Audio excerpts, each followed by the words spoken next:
Bom, o ensino híbrido, ele é uma junção, né, do tradicional, do que a gente tem visto nas escolas e em cursos hoje, com uma pitada nova, que é essa questão do advento da porção online em sala de aula, né? Se a gente for buscar um pouquinho os teóricos do ensino híbrido, como Horn e Stacker, em 2015, no livro Blended Learning, eles falam, né, que é a adição dessa porção online na sala de aula tradicional. Então, o que a gente tem que pensar que o ensino híbrido é a sala de aula que a gente tem hoje, né? Mas com esse diferencial de uma atividade extra que é feita online, né? De uma atividade extra online que é feita em casa ou no ambiente formal de sala de aula. E acho que quando a gente pensa em ensino híbrido, a gente tem que cuidar bastante que ensino híbrido é o presencial e o online, tá? Não pode ser um ou o outro, né? Mas essa junção. E a gente vai trabalhar, planejar para que as nossas aulas realmente contemplem essa adição desses dois elementos, né? Do presencial e do online. Eu penso que essa questão do ensino híbrido começou no IFSU a partir da aplicação dos cursos ETEC Idiomas. Então, lá em 2014, a gente começou a aplicar os cursos ETEC Idiomas nesse sistema semipresencial. Então, os alunos tinham aulas à distância, né? E controlavam o ritmo, o tempo de acesso, né? Eles controlavam a escolha dos conteúdos. E tinham também um suporte presencial do professor, que fazia atividades de tirar dúvidas, né? Questão de pronúncia, oralidade.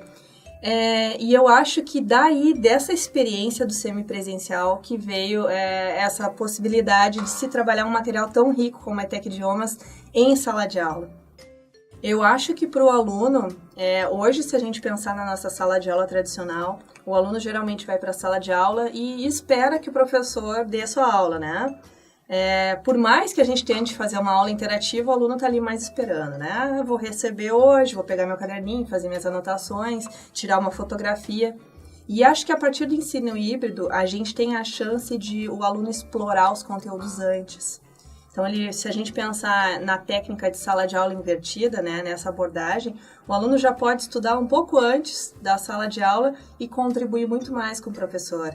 Eu acho que ele passa desse papel menos ativo para um papel mais ativo.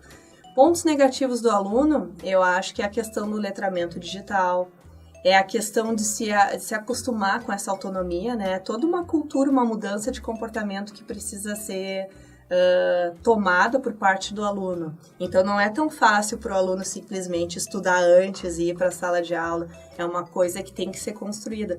Mas a grande vantagem do aluno, eu acho, é o controle do conteúdo que ele pode aprender e o que ele pode aprender e a participação dele de forma mais ativa em sala de aula. Pensando um pouquinho sobre a perspectiva do professor, eu acho que o professor que passa a trabalhar com ensino híbrido, ele tem horizontes ampliados, né? Ele começa a lidar com mais tecnologias, ele pode, não digo perfumar, mas a aula dele vai se tornar um pouco mais atrativa, né? Porque ele pode lançar mão de diversos dispositivos que hoje existem, né? A própria questão do acompanhamento do aluno, o ensino híbrido propõe esse acompanhamento mais personalizado. Então, se eu tenho o retorno do aluno numa plataforma online, né, se eu tenho esse retorno em um outro dispositivo, eu posso ver o que o meu aluno está produzindo, o que ele está realmente aprendendo de fato, né? Às vezes na sala de aula eu não consigo acessar todo mundo, uma sala com 30, com 20, é difícil, mas por meio desse ensino híbrido, onde eu tenho um retorno individualizado, não só na hora da prova, eu posso acompanhar o que está acontecendo. Eu acho que também um ponto positivo para o professor é esse engajamento com a tecnologia. O professor pode, quem sabe, se tornar autor de vídeos, autor de materiais. Ele pode ter essa conversa mais com o pessoal das tecnologias, se eu pensar aqui a CPTE do IFSU, né? De se aventurar a produzir um material, uma videoaula. Eu acho que essas são as grandes vantagens. Pontos negativos, eu acho que também é a nossa questão de, às vezes, não ter uma formação, né? Uma capacitação para isso, mas eu sei que isso existe, a gente pode ir atrás. Eu vejo, a gente fica pensando na questão ambiental hoje em dia, né? Usando uma plataforma online, a gente não precisa mais se preocupar com impressão de cópias, né? O aluno não trouxe o xerox, não tem desculpa, tá ali postado, né? É só acessar. Então, o aluno tem mais à disposição essa questão, e essa é uma preocupação nossa também. Tá tudo mais no mundo online, pode ser compartilhado com todos os alunos, porque todos os alunos podem olhar a produção do outro, né? Diferentemente do papel, que às vezes não possibilita, né, essa troca. Falar um pouquinho de uma turma de edificações que eu tive, a turma em peso participava das atividades online, faziam sua parte em casa.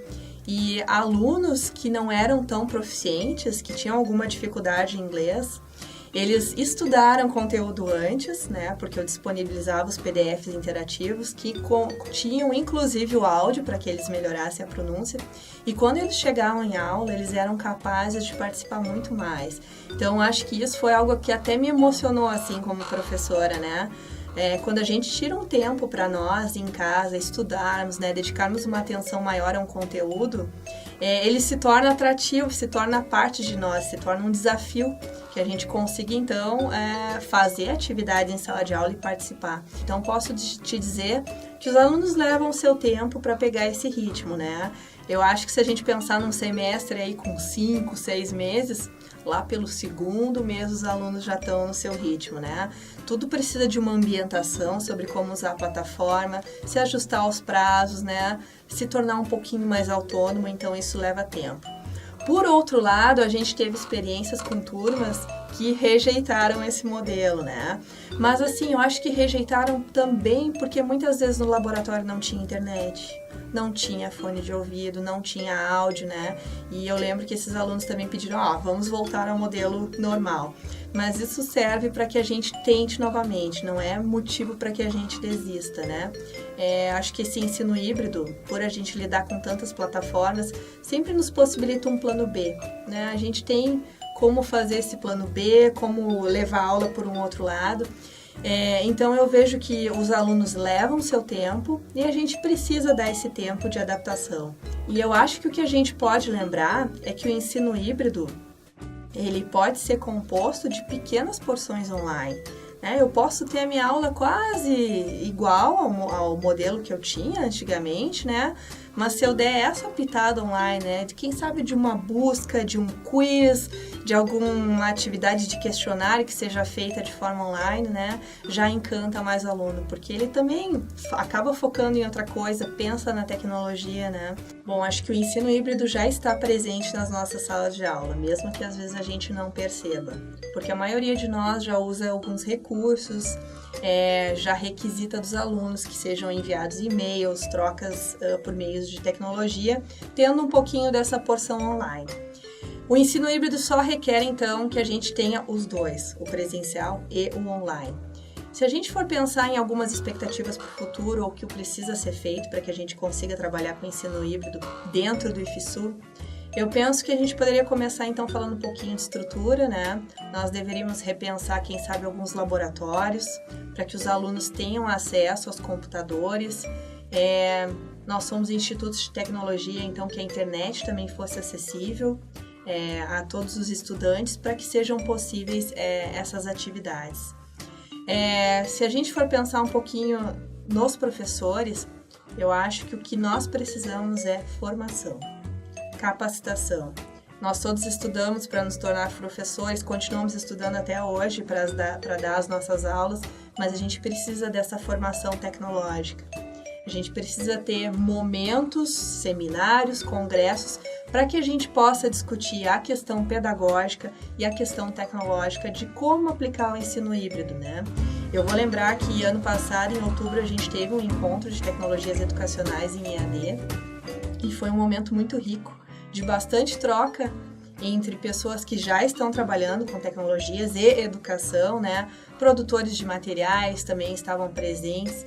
Então, acho que todos que participaram saíram enriquecidos de lá, desses momentos. Então, esses momentos são necessários. Além disso, é necessário que cada campus discuta qual é a sua visão quanto ao ensino híbrido, qual é a sua visão de educação, né?